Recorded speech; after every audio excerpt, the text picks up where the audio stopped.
എല്ലാ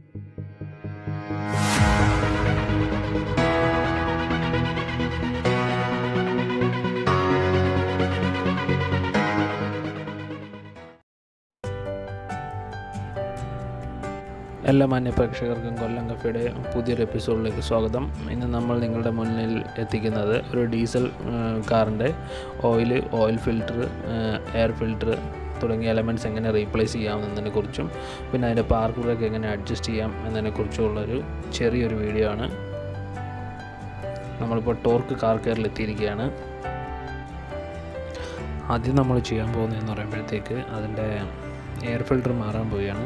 അതായത് എഞ്ചിനകത്തോട്ട് air filter ചെയ്തെടുക്കുന്ന ഒരു കമ്പോണൻ്റ് ഉണ്ട്. അതിനെയാണ് എയർ ഫിൽറ്റർ എന്ന് പറയുന്നത്. ഈ എയർ ഫിൽറ്റർ മാറാനെ കൊണ്ട് എയർ ഫിൽറ്ററിൻ്റെ ക്യാബിൻ അഴിച്ചുകൊണ്ടിരിക്കുകയാണ്. ഇതുവഴിയാണ് പുറത്തുനിന്നുള്ള ഈ ഡസ്റ്റും കാര്യങ്ങളും എല്ലാം ഫിൽറ്റർ ചെയ്തെടുത്തിട്ട് ഡസ്റ്റൊന്നും ഇല്ലാത്ത എയറാണ് എഞ്ചിനകത്തോട്ട് സപ്ലൈ ചെയ്യുന്നത്. ഈ ഓറഞ്ച് കളറിലിരിക്കുന്ന കമ്പോണൻറ്റിൻ്റെ പേരാണ് എയർ ഫിൽറ്റർ എന്ന് പറയുന്നത്. നമ്മൾ റിമൂവ് എടുത്ത് ഇതിനകത്ത് കരിയും മറ്റ് ഡസ്റ്റ് പാർട്ടികൾ നമുക്ക് കാണാൻ കഴിയും.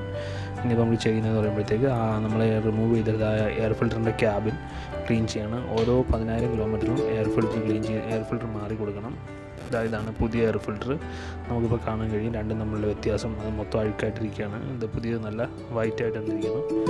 വെച്ച് അത് കറക്റ്റായിട്ട് ഇൻസേർട്ട് ചെയ്ത് ക്യാബിൻ ലോക്ക് ചെയ്യാൻ പോവുകയാണ്. ഒരു 10,000 മാറുന്ന ഇത് നമ്മൾ മാറിക്കൊടുക്കുന്നതനുസരിച്ച് എഞ്ചിൻ്റെ ലൈഫ് അത്ര കൂടെ കൂടുതൽ കിട്ടും. കാര്യം അത്രയ്ക്കും അഴുക്കും പൊടിയൊന്നും എഞ്ചിനകത്തോട്ട് കടക്കാതിരിക്കും. അപ്പോൾ അത് എഞ്ചിൻ്റെ ലൈഫ് നമുക്ക് കറക്റ്റ് മൈലേജ് കിട്ടും. അതായത് കറക്റ്റ് ഫയറിങ്, എഞ്ചിൻ്റെ അകത്ത് കറക്റ്റ് ഫയറിങ് നടക്കുന്നതെല്ലാം സാധിക്കും.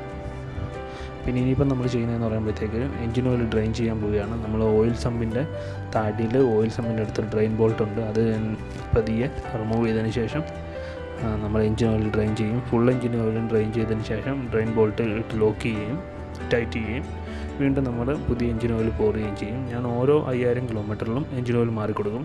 അതുമൂലം തന്നെ എഞ്ചിൻ്റെ ലൈഫും അത്രയ്ക്കും എഞ്ചിൻ ലൈഫ് നമുക്ക് അത്രയ്ക്കും കൂടുതൽ കിട്ടും. അധികം വലിയ പണിയൊന്നും വരില്ല. അങ്ങനെ നമ്മൾ ഓരോ 5,000 ഇങ്ങനെ ഓയിൽ മാറിക്കൊടുക്കുന്നതനുസരിച്ച്. ഇപ്പോൾ സിന്തറ്റിക്കോ സെമി സിന്തറ്റിക്കോ അപ്പോൾ 5,000 മാറുമെന്നുണ്ടെങ്കിൽ ഈ സിന്തറ്റിക് ഓയിലോ സെമി സിന്തറ്റിക് ഓയിലോ ഒന്നും വേണമെന്നില്ല. സാധാ ഡീസൽ എഞ്ചിൻ ഉപയോഗിക്കുന്ന ഓയിൽ തന്നെ മേടിച്ച് മാറിയാൽ മതി. അതല്ലാന്നുണ്ടെങ്കിലാണ് ഒരു സെമി സിന്തറ്റിക് ഒഴിച്ച് കഴിഞ്ഞാൽ ഒരു 15,000 നമുക്ക് മാറി കൊടുത്താൽ മതി.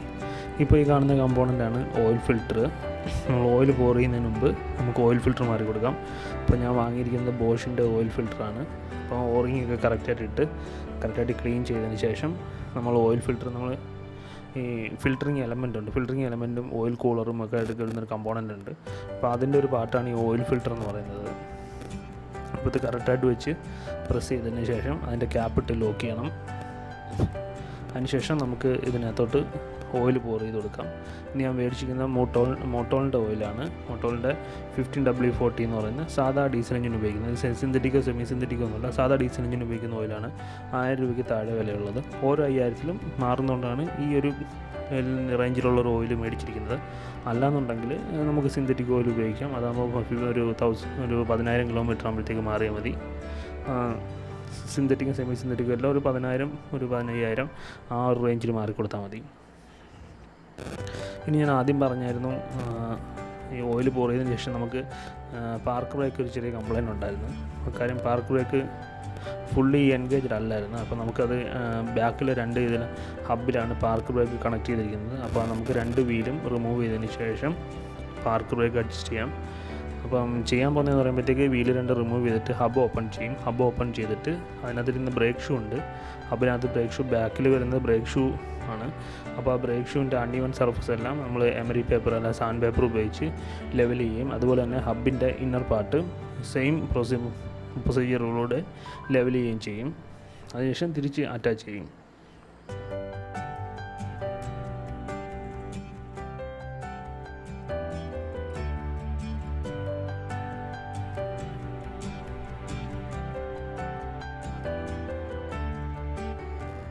ഈ വീഡിയോ ഇഷ്ടപ്പെടുകയാണെങ്കിൽ ലൈക്ക് ചെയ്യുക. ഇതുപോലുള്ള വ്യത്യസ്തങ്ങളായ പുതിയ വീഡിയോകൾക്കായി ഞങ്ങളുടെ ചാനൽ സബ്സ്ക്രൈബ് ചെയ്യുക. Thanks for watching.